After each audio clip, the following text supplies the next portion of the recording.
नमस्कार दोस्तों, आपका मेरा यूट्यूब चैनल लीगल चैप्टर्स में हार्दिक स्वागत है। आज हम चैप्टर 10 का डिस्कशन करेंगे, सोशल ऑडिट के टैक्सेशन। टैक्सेशन ये वेरी इंपॉर्टेंट पार्ट है, वैसे जनरली सभी को नॉलेज होती है, फिर भी इसको एक बार डिस्कस कर लेते हैं। इससे क्वेश्चंस आते हैं और इसको जो स्कोरिंग के लिए है ये चैप्टर हमारा, तो इसके ऊपर हम पॉइंट टू पॉइंट एक बार डिस्कस कर लेते हैं। जल्दी इसमें से 4 नंबर का क्वेश्चन आता है, तो इसको हम डिस्कस करते हैं। टैक्सेशन में हम क्या क्या चीज़ डिस्कस करेंगे? Security transaction tax, capital gain tax, deduction under section 80G of the income tax act, exemption from social enterprise. तो फर्स्ट पार्ट जो है हम इसका इंट्रोडक्शन से स्टार्ट करते हैं। Social stock exchange provide mean for social enterprise, both for profit enterprise and non profit organise, to raise fund through regulatory mechanism. Fund raising through social stock exchange also ensures accountability, transparency, and periodic reporting of impact.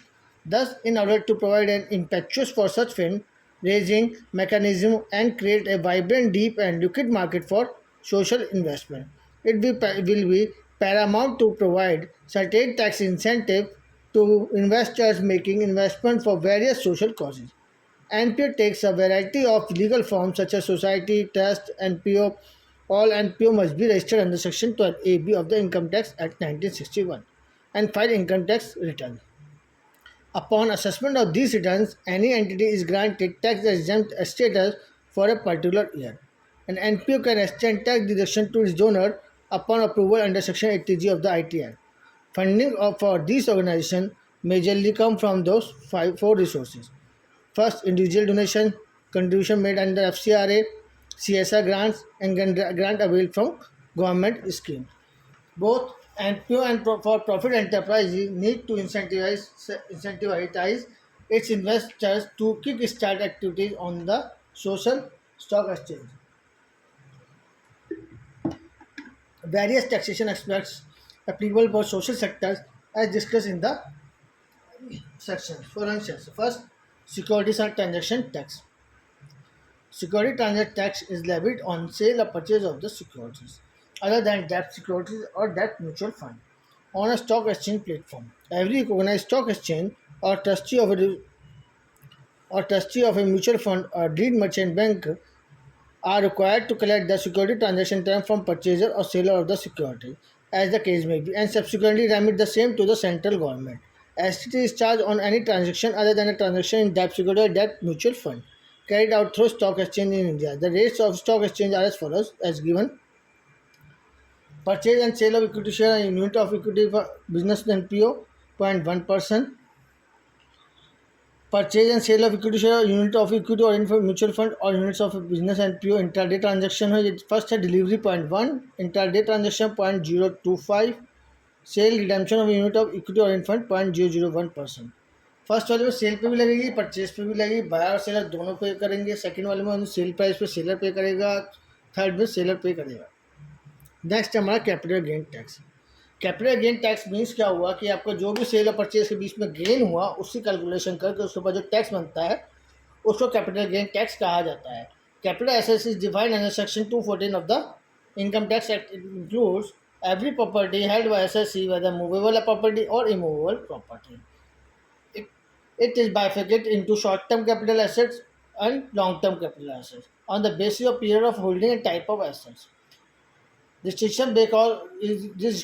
distinction is made because the incidence of tax is higher on the short-term and lower on the long-term gains.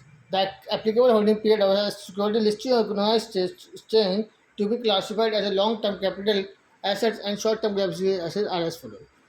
Equity oriented fund long term है अगर held for more than 12 months, short term less than 12 months और 12 months means 12 महीने या उससे एक से ज़्यादा हो, एक भी दिन ज़्यादा हो तो लॉन्ग टर्म है, 12 महीने की हो तो वो शॉर्ट टर्म है.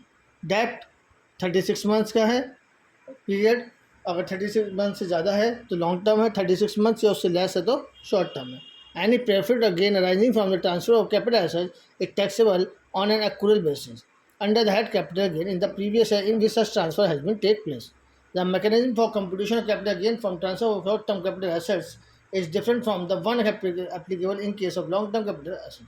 In case of long-term capital assets, The indexation benefit is allowed except in few cases. Except few cases कौन कौन से हैं जो सेंटर CBDT ने अनाउंस कर रखे time to time?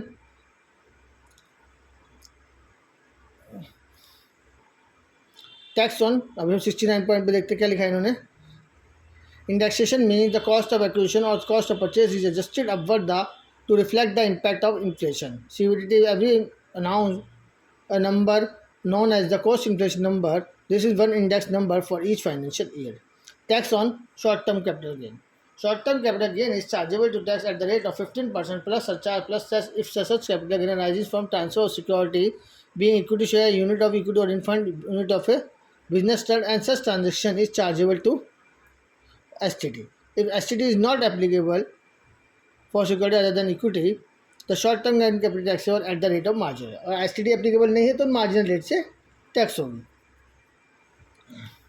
Tax on long term capital gain. Long term capital gain is excess of 1 lakh, in excess of rupees 1 lakh shall be chargeable to tax at the rate of 10% plus surcharge and cess if such capital gain arising from transfer of security, being equity share, unit of equity or fund or unit of business trust and such transaction is chargeable to STT. If STT is not applicable for security other than equity, the long-term capital gain shall be taxable at the rate of 20% plus surcharge plus cess. However, for the specified security, the assessee shall have an option to pay tax at the rate of 10% without claiming the benefit of indexation or indexation and fluctuation at the case may be. This option to pay tax, इसका meaning क्या हुआ कि जो long term capital gain tax है या तो आप 10% plus 10% पे इंडेक्सेशन ले लीजिए या 20% पे विदाउट इंडेक्सेशन ले लीजिए. This option to pay tax at the rate of 20% with indexation and 10% without indexation is available only in respect of following securities. ये देखिए जीरो कूपन बाउंस है, लिस्टेड सिक्योरिटी, इन पे ही ऑप्शन अवेलेबल है और किसी पे ऑप्शन नहीं अवेलेबल है. Listed security other than units, मतलब इट मीन्स लिस्टेड जो सिक्योरिटी है उनको छोड़ के, जो यूनिट्स को छोड़ के equity shares, debentures, government security and zero cover. Further benefit of indexation is also not available in respect of transfer of unlisted securities by non-resident assessee, and tax on capital gain shall be computed without considering the benefit of currency translation. ये बहुत important point है आपके लिए कि benefit of indexation is also not available in respect of transfer of unlisted security by non-resident assessee. It means कि listed security पर benefit of indexation मिलता है, अनलिस्टेड सिक्योरिटी पर बेनिफिट ऑफ इंडेक्सेशन नहीं मिलता है, और लिस्टेड सिक्योरिटी में इक्विटी शेयर डिबेंचर्स पे नहीं मिलता है. अब नेक्स्ट है हमारा deduction under section 80G of income tax act. Listed security वगैरह वैल्यूज़ होती है, जनरली जो हमारे पास वैल्यूज़ होती है, लिस्टेड वैल्यू जिस डेट पे सेल किया और जिस डेट पे परचेज दिया उसका डिफरेंस होता है, उसको हम गेन मानते हैं. अगर वो नंबर ऑफ देश के हिसाब से कैलकुलेट करते हैं, लॉन्ग टर्म है तो लॉन्ग टर्म है, तो उसमें हम इंडेक्सेशन का बेनिफिट नहीं देखते. नेक्स्ट होता है हमारा deduction under section 80G of the income tax act. Section 80G of the income tax act allows taxpayer to claim deduction for various contribution made as donations. The deduction under this act is available for contribution made to specified relief fund and charitable institution. Under section 80G, the amount donated is allowed to be claimed as a deduction at the time of filing the assessee income tax return. Deduction under section 80G can be claimed by individual, partnership firm, HUF company and other type of taxpayer irrespective of the type of income earned. NPO and institution registered under section 80G are provided with a registration number by the income tax authority, and donors should ensure their receipt contain this number. This registration number need to be valid on the date of a particular donation. If the donation is made while the section 80G is not valid, then donation will not be eligible for deduction. Donation paid towards eligible trust and charitable are subject to certain conditions to qualify for tax deduction. Donation under section 80G can be broadly classified into 4 categories. First, donation with 100% deduction available without any qualified limit. They like National Defence Fund, PM Relief Fund, PM Care Fund, National General Norm. Donation with 50% deduction available without any qualified limit, like Prime Minister Dot Relief Fund, Indira Gandhi Memorial Fund. Next, with 100% deduction, 10% of adjusted GTI, like the donation made to local authority or government to promote family planning and donation to Indian Olympic Association qualify deduction under this category. In such cases, only 10% of donor adjusted GTI is available for deduction. With 50% like a private charitable trust, donation made to any local authority government to be utilized for any charitable person other than the purpose to promote family planning qualify for deduction. This in such case 10% of donor adjusted GTI are eligible for.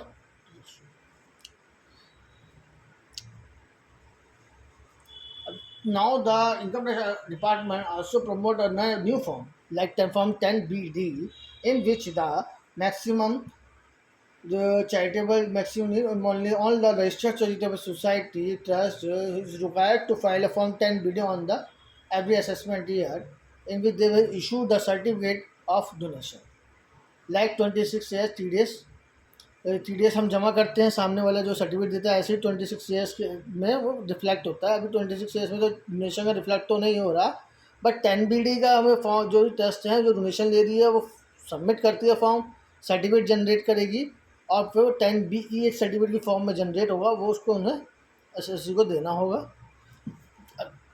With qualified limit वाले document required for claiming deduction taxpayer claiming deduction under section 80G must have the donation received to support the claim. It is mandated to have donation receipt issued by NPO for charitable institution have received the donation. Receipt must include date of receipt, number of receipt, name and address of the NPO, name and address of donor, amount donated in figures and words, registration number of the trust issued by the income tax department under section 80G, financial year, PAN of the donor and donee type of donation like a corporate donation or general donation. Next है exemption from for social enterprise. Social enterprises which are not for profit are required to obtain registration under section 12AB to enjoy exemption under various sections of the Income Tax Act. All charitable institutions which are currently registered under section 12A as well whereas new entities are required to apply first registration under section 12AB. However, the registration procedure, power and scope of verification examination under the new section remains similar. Initially, temporary registration is granted to the NPO, valid for a maximum period of 3 years, and subsequent registration is for 5 years.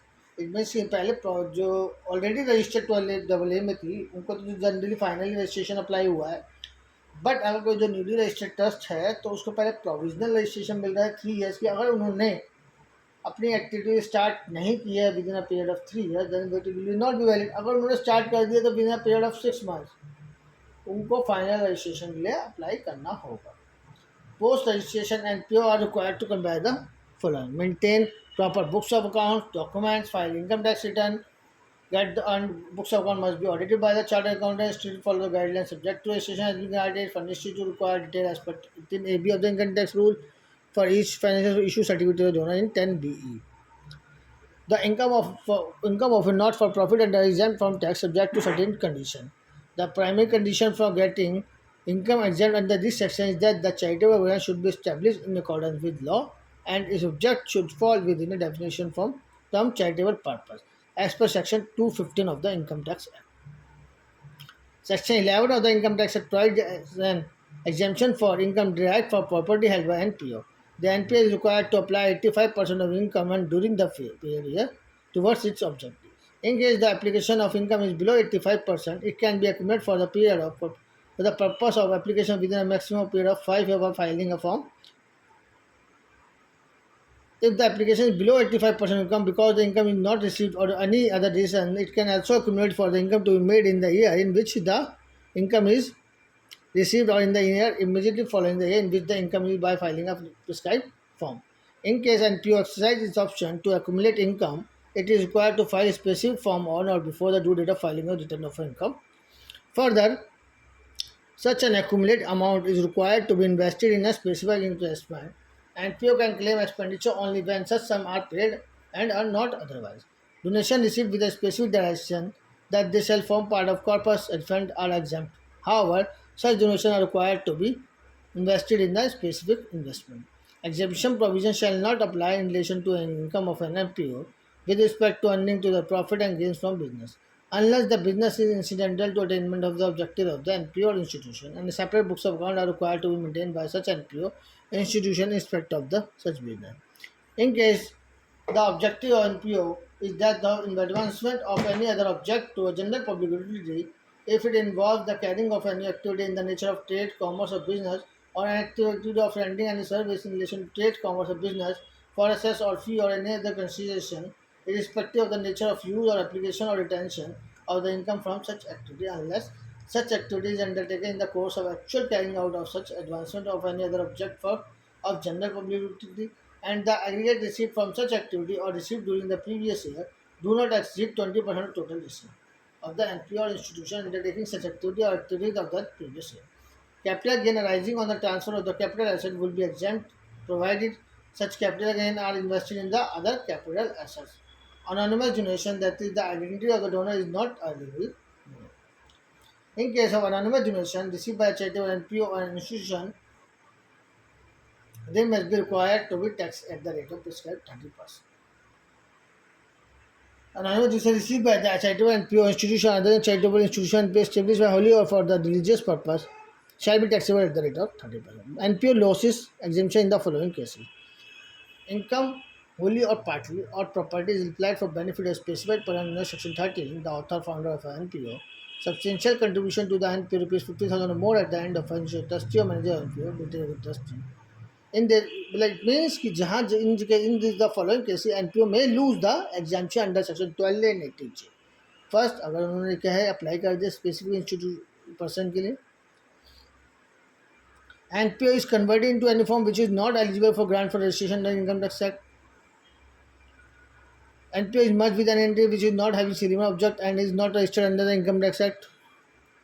NPO upon dissolution failed to transfer all its assets to another NPO or institution registered or approved under the Income Tax Act within 12 months from the end of the month in which distribution takes place. अब इसके लिए हम 4 question हमें दे रखे हैं, 4 या 5 question जो भी दे रखे हैं हम उस पर डिस्कस कर लेते हैं. क्या क्या है? Who say the STT is an intraday state of equity shares? Who pay? Intraday में सेलर हमने बताया था, सेलर पे करेगा. परचेजर जो सेलर था वो सिर्फ ओनली जो पे करेगा वो ओनली उन केस में पे करेगा जब हमारी ट्रांजैक्शन जो है इंट्राडे नहीं है डिलीवरी के टाइम में. देखिए अभी आपको दिखाया था, सेलर और परचेज में बायर और सेलर दोनों पे कर रहे हैं डिलीवरी बेस है. अब देखिए बताओ,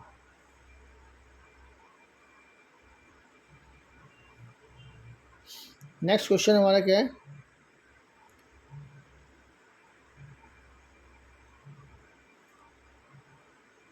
Holding period of listed debt is going to be classified long-term asset is more than 3 years. Maximum limit of donation paid in cash to qualify reduction under section is 2000. Loans पर cash में नहीं ले सकते. In case of an dash any capital gain on the transfer of capital assets are exempt to provide such capital invested in the other capital assets. In case of any capital on the transfer of capital are exempt to provide such capital gain invested in other capital NPO. Friends यहाँ पे हमारा chapter जो है and होता है chapter 10 का. आपको मेरी वीडियो अच्छी लगी हो तो please like subscribe my YouTube channel. Thank you, नमस्कार.